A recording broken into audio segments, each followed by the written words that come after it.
The air in Santa Rosa had that strange stillness just before twilight, when even the trees seem to hush their rustling and the world pauses. In that quiet hour, the kind that clings to window panes and lingers in the silence between breaths, Doctor. Evan Lom stood at the threshold of something he hadn't yet seen, but somehow already sensed.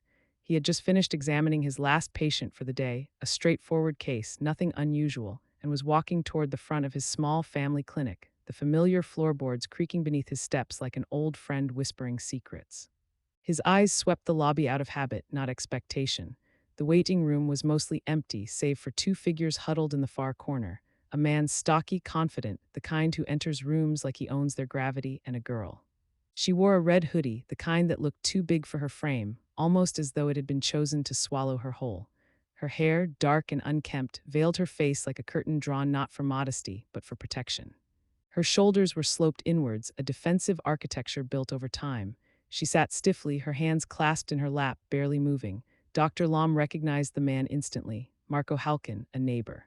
They lived just 3 houses apart on the same street, same garbage day, same weather, same nods over trimmed hedges and awkward conversations about rising water bills. Marco, he said, smiling, with the warmth of someone bridging the distance between acquaintance and concern, didn't know you were coming in today. Marco rose, his hand extended in a firm handshake, always too firm. Doctor. Lom, he said, or should I say Evan, we're neighbors after all. The smile didn't reach his eyes. He motioned toward the girl. This is my daughter, Lucia. She didn't look up, didn't speak. A flicker of something passed over Doctor Lom's face, something too quiet to be suspicion, too loud to be ignored. We'll be with you shortly, he said, just finishing some paperwork. Back in the examination room, Rosa Delgado was already preparing for the next patient. She was efficient, as always, wiping down the surfaces with measured swipes, but her brow was furrowed in a way that had nothing to do with sanitation. Dr. Lom, she said in a low voice, glancing toward the hallway. There's something off about that man and his daughter. Lom raised an eyebrow. What do you mean? Rosa's lips tightened. When I took her vitals, he wouldn't let her speak, not even to give her own name. He answered everything for her. And she, Rosa paused, choosing her words carefully. She wouldn't make eye contact, not once, and I don't think it's just nerves. Dr. Lom leaned back slightly. I know them. They've lived near me for years. He's just strict. I'm Mexican too, doctor, Rosa replied, her voice steady. This isn't culture. This is something else. She handed him the chart. He scanned it, then froze. 14. Symptoms: nausea, fatigue, abdominal pain. Possibly 28 weeks along. His eyes narrowed. 14, he repeated softly. Rosa nodded grimly. They entered the room. Marco's hand never left Lucia's shoulder. She moved like someone carrying invisible bruises. It's not easy to say this, Marco began, but my daughter is pregnant. The words dropped heavy into the space, vibrating with implications. Dr. Lom looked at the girl, really looked, and saw the small tremors in her fingers, the way her eyes avoided every surface that might reflect his. Lucia, how have you been feeling? He asked gently. She opened her mouth, but Marco answered. She's been sick, fatigued, complaining about pain. Lom didn't blink. Lucia, he said again, would you like to answer these questions yourself? She nodded, the motion barely there. Dr. Lom explained he would like to do an ultrasound. Lucia nodded again. Rosa helped her to the table, her movements quiet and kind. Lucia winced as she lay back. Does that hurt? Rosa asked, a nod. The doctor applied the gel. Lucia flinched. The screen lit up with static and shadows and then formed, small, unmistakable, pulsing. 28 weeks, Lom murmured. It's a girl, but something was wrong. The measurements were off, too small, growth restriction, an irregular heartbeat. You need to take her to the hospital immediately, he said. She needs care I can't provide here. Marco's eyes flickered. Can't you just prescribe something? No, Lom said. This is serious. He wrote the prescription for vitamins, something minimal, a cover if needed. Then he lied. Rosa will help her clean up. She'll meet you at the pharmacy next door. Marco left, the door clicking closed behind him. Rosa gently wiped the gel from Lucia's stomach. You're going to be okay, sweetie, she whispered. The girl's eyes brimmed with tears. She kicks when she hears his voice, Lucia whispered, almost inaudibly. I hate that she likes him. The room went still. Rosa stopped moving. Dr. Lom stared. Lucia, he said carefully, what do you mean by that? But she was already retreating, back into herself, the moment of vulnerability gone like smoke on glass. Marco returned, took her by the shoulder. They left, the room emptied, but something stayed behind, something wrong. The night outside had settled into that deep hush of suburban quiet, when porch lights become the only eyes and everything feels like it's holding its breath. But inside the clinic, Dr. Lom sat motionless in the emptied examination room, the fluorescent lights suddenly too loud. The silence now waited.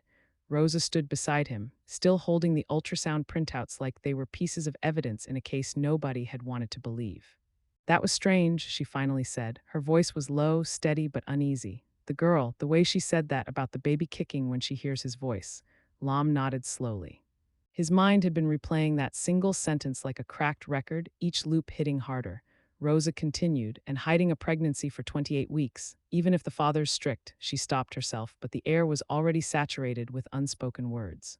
He didn't reply, not because he disagreed, because he didn't know how to answer the feeling building inside him, that something had looked back at him from those ultrasound shadows, and it wasn't just biology, it was a call for help. They finished closing up the clinic in a daze, lights off, doors locked. Rosa offered him a tired good night, but even in her steps across the parking lot, there was a heaviness. He stood in the doorway a moment longer, watching her taillights vanish down the road, then turned back to glance once more at the hallway where Lucia had walked. When he got into his car and started the engine, the dashboard glow caught his face in a flicker of indecision. He drove home slower than usual, his hands gripping the wheel tighter than necessary. The Halkin house was still lit when he passed it. Their car sat in the driveway. They hadn't gone to the hospital. He parked in his own driveway, sat with the engine off but the key still in the ignition, the night pressing in on the windows. He should just let it go. He had done his part, offered the advice, given the warning, but that sentence. She kicks when she hears his voice. I hate that she likes him. It clawed at him. He stepped out of the car and walked back toward the house 3 doors down. The front porch light buzzed as he knocked. The door opened. Marco. Again that fixed smile, but this time a flicker of something colder behind it.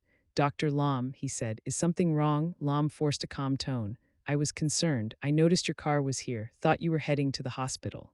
Marco didn't miss a beat. Lucia went with her mother. I stayed behind to handle some work calls. It was delivered with the crisp efficiency of someone who had rehearsed the line. Lom blinked. Oh, I hadn't realized she was in the picture. Of course, Marco said, already shifting his weight in a way that screamed this conversation was over. Thanks for stopping by. The door closed with a quiet click, but something about it felt like a lock sliding shut behind bars. He walked back to his house slower this time. Inside, he didn't turn on any lights, just stood in the darkness of his living room, phone in hand, scrolling. Facebook. He searched Marco Halkin, profile public, photos, a few of Lucia.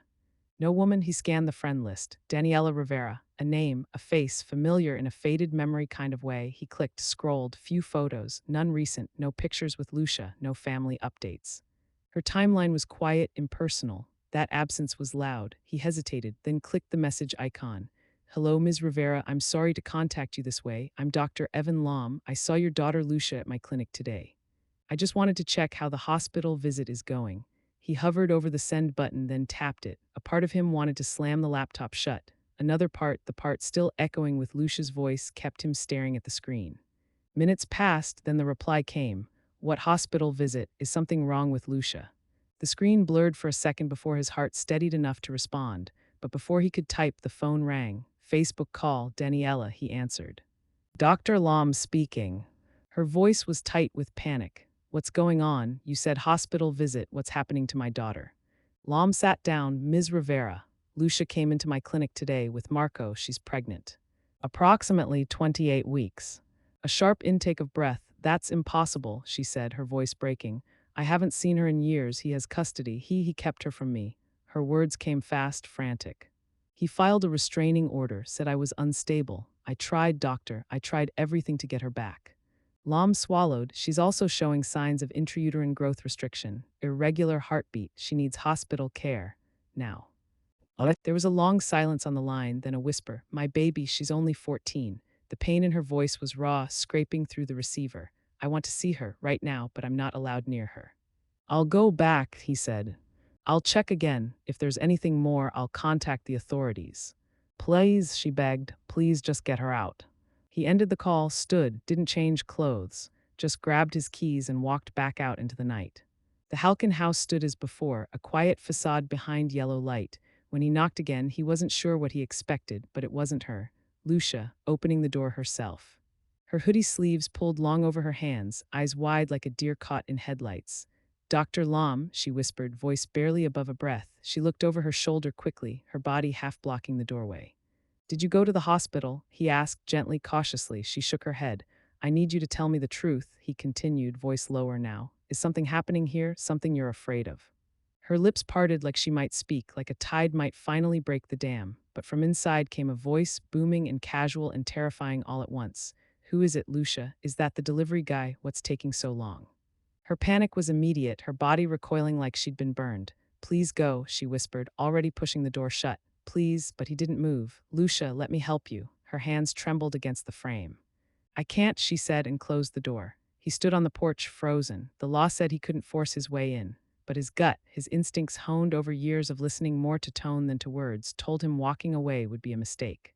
And then the door opened again. Marco, the friendly mask was gone. "Dr. Lom," he said, too polite, too forced. "Why are you back here?" "I was concerned," Lom replied. "You said she went to the hospital." "I've just spoken with Daniela Rivera. She says Lucia is not with her." Marco's jaw tightened. "You've been checking up on me?" The temperature between them dropped. "Who I take my daughter to see is none of your business."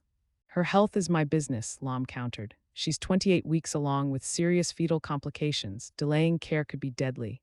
Marco stared at him, then at the neighboring houses. A light flicked on, curtains moved.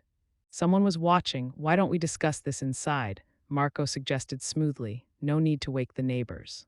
It was a trap, every cell in Lom's body warned him, but he stepped in anyway. The house smelled of something stale, food, sweat, something else.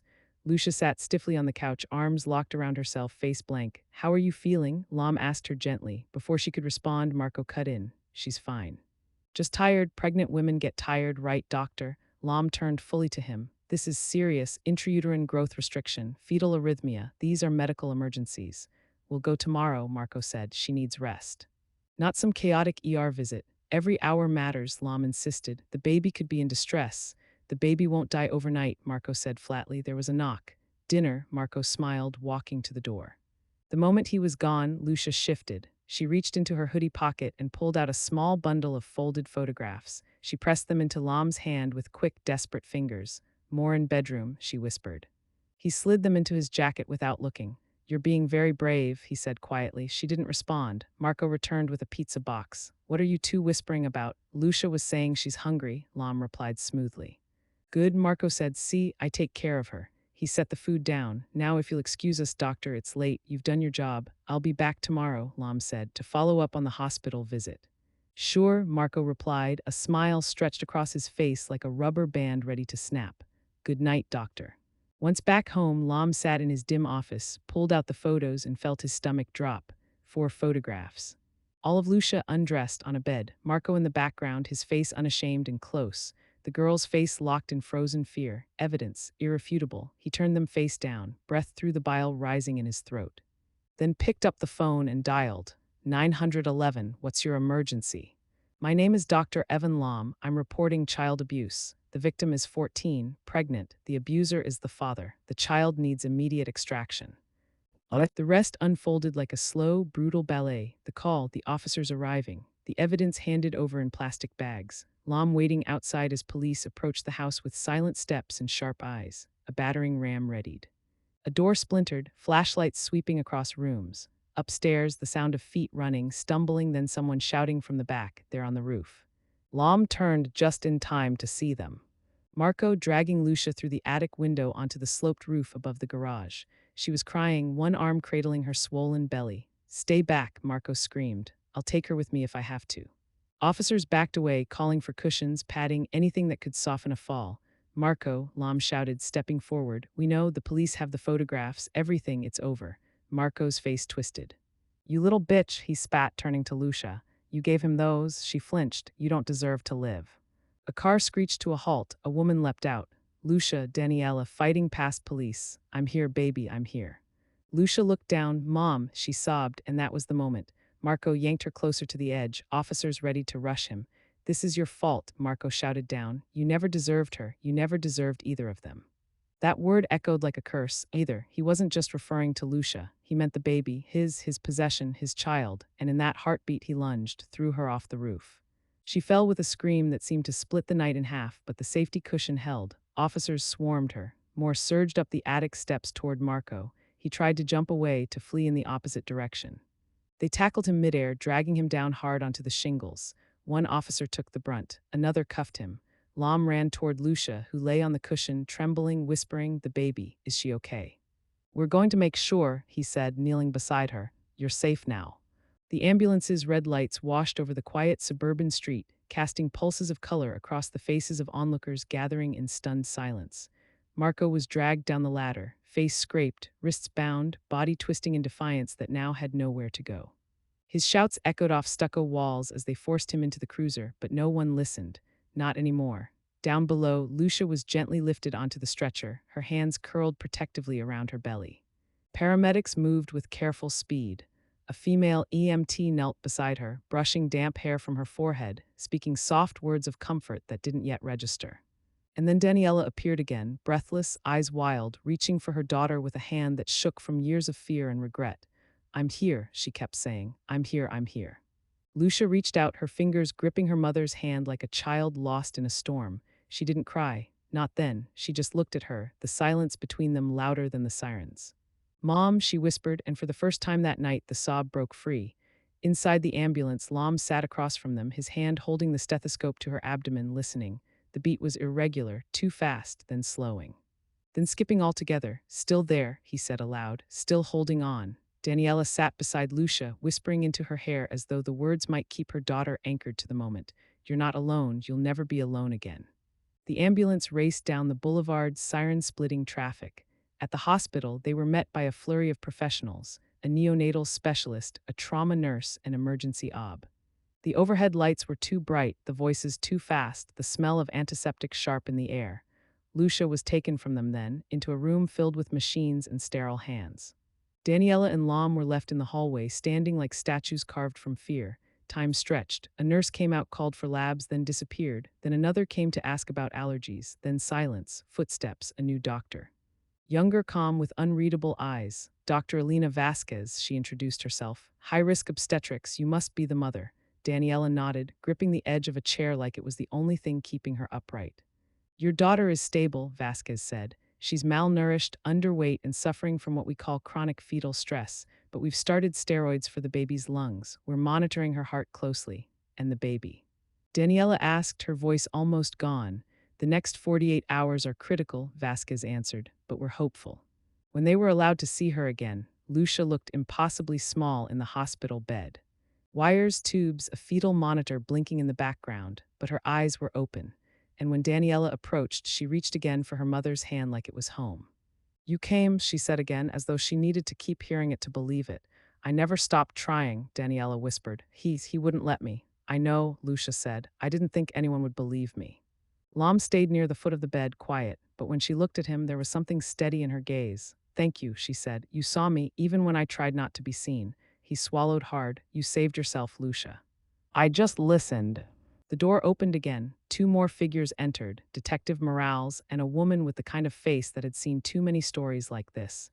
She introduced herself as Rebecca Miller, Child Protective Services. "Lucia," Morales said gently, "we need your help to make sure this never happens again. Are you ready to talk?" Lucia looked at Daniela, who nodded. "We're here," she said. "You decide." And so the story came out. In halting pieces, sometimes gasping, sometimes furious. No boyfriend, no school for over a year, locked doors, a hidden room in the basement she was never supposed to describe. The lies Marco told, the fear he fed her, the sick way he'd talked to the baby. "He said it was ours," she whispered, like some kind of twisted gift. Daniela's fists clenched, she said nothing. Just kept breathing, one breath at a time, like her daughter needed her steady. Morales asked about the photos, how she'd gotten them. Lucia explained, hidden in a shoebox under the floorboard of his closet. She'd waited until he showered, grabbed a few, slid them into her pocket, kept them flat against her leg on the walk to the clinic. She didn't know what she was doing, just that she had to do something. "I gave them to the doctor because he looked at me like I was a person," she said, her voice cracking. "Not a problem to solve, not a kid to shut up, just a person." The room was quiet. Miller lined in gently. "You did everything right, Lucia. I want to keep her," Lucia said suddenly. "The baby." Everyone turned. "I know I'm young," she continued. "But none of this is her fault. She didn't ask to be made this way. She's innocent." Daniela was already crying. "Then we'll raise her together," she said. "We'll protect her. She'll grow up knowing love, not fear. And truth," Lucia added. "She'll know the truth." The monitors beeped steadily. The night outside grew quieter.